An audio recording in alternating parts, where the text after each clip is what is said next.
Hello future doctors, आज हम बात करने वाले हैं बहुत ही इंपॉर्टेंट टॉपिक पर जो मध्य प्रदेश की डीएमई साइट पर अपडेट हुआ है।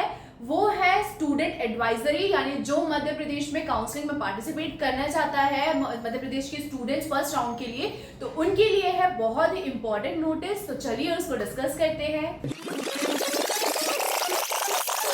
तो चलिए वीडियो को स्टार्ट करते हैं बिना टाइम गवाए, क्योंकि फटाक से क्योंकि मुझे मालूम है रजिस्ट्रेशन स्टार्ट हो गए हैं, तो आपको रजिस्ट्रेशन करना होगा।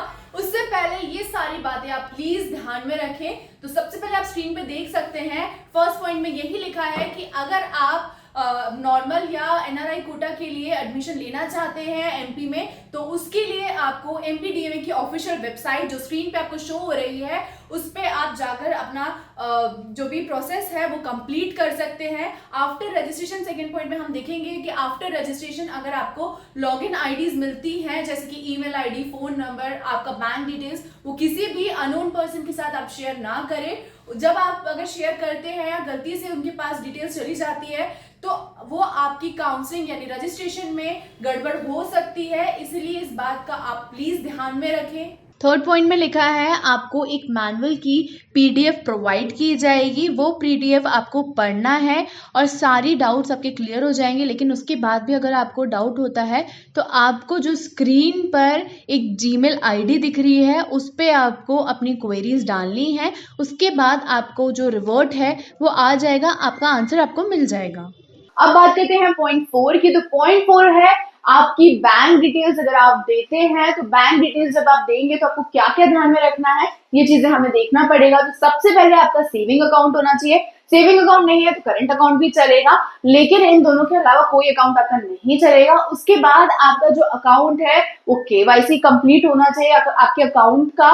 उसके बाद आपका जो अकाउंट होना चाहिए वो माइनर अकाउंट होना चाहिए, ठीक है। उसके बाद हम देखेंगे तो आपकी जो सेविंग अकाउंट है उसकी कोई लिमिट नहीं होनी चाहिए। साथ ही साथ आपका जो अकाउंट है वो किसी प्रधानमंत्री योजना या जीरो बैलेंस वाला नहीं होना चाहिए। चलिए फिफ्थ पॉइंट पे बात करते हैं। जो फिफ्थ नंबर पे है उसके लिए आपको रजिस्ट्रेशन में जो अमाउंट है यानी 1100 रुपीज जो आपको सबमिट करने हैं, उसके बिना आपका रजिस्ट्रेशन इनकम्प्लीट होगा। तो प्लीज ध्यान में रखें, और जो ये अमाउंट है ये नॉन रिफंडेबल होगा।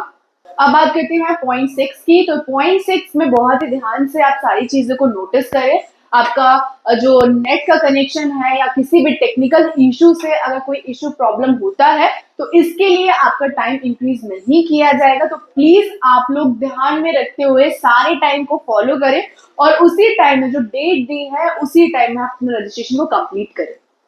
अब बात करते हैं पॉइंट 7 की। पॉइंट 7 में ये लिखा हुआ है अगर कोई स्टूडेंट फर्स्ट राउंड में पार्टिसिपेट कर रहा है और उसने सीट लीव कर दी है अपनी, यानी एडमिशन जो है उसको लीव कर दिया या छोड़ दिया, तो उसके लिए फिर दूसरे स्टूडेंट्स के लिए भी एक ऑप्शन रहेगा जो सेकेंड राउंड में पार्टिसिपेट कर सकते हैं इस बार, और उसके लिए एक निर्धारित समय दिया जाएगा।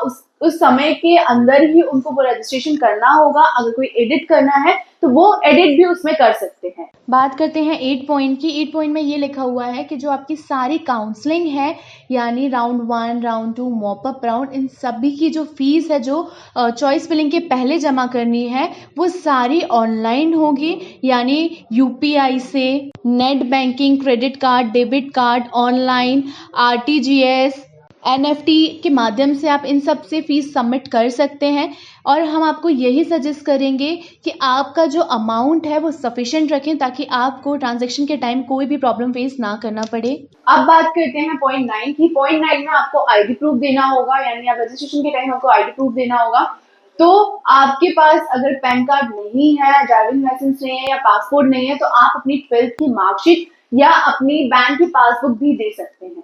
अब 10th पॉइंट में ये लिखा है कि जो आप रजिस्ट्रेशन करेंगे, रजिस्ट्रेशन चॉइस फिलिंग के टाइम, उसके लिए आपको पोर्टल चार्ज 100 रुपीज़ देना होगा और उसके बाद आपको एक रिसीप्ट जो है वो मिलेगी। अब बात करते हैं पॉइंट 11 की। तो पॉइंट 11 पे ये मेंशन है कि सिर्फ एमपी डोमिसाइल स्टूडेंट ही पार्टिसिपेट कर पाएंगे इस काउंसलिंग में। अब बात करते हैं पॉइंट 12 की। पॉइंट 12 में आपको बहुत ही ध्यान से सारे पॉइंट्स को कवर करना है दोस्तों, क्योंकि एक भी पॉइंट में अगर आपको गलती हो जाती है या रजिस्ट्रेशन के टाइम कोई भी प्रॉब्लम हो जाती है तो आपको बहुत सारी चीजें फेस करनी पड़ेगी सिर्फ एक गलती के कारण।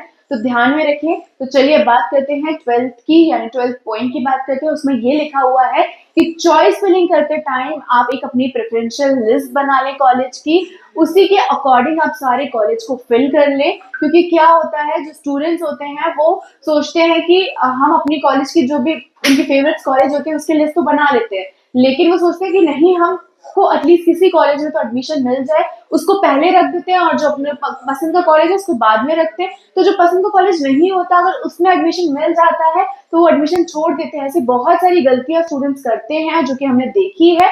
इसलिए आपको कहना चाह रहे हैं स्टूडेंट्स कि आप जो अपनी प्रेफरेंशियल कॉलेज लिस्ट है वो एक बना के रखें, ताकि चॉइस फिलिंग के टाइम आपको कोई भी प्रॉब्लम ना हो। अब बात करते हैं पॉइंट 13 की। पॉइंट 13 में ये मेंशन है कि चॉइस फिलिंग के बाद आपको चॉइस लॉकिंग करना बहुत ही इंपॉर्टेंट है।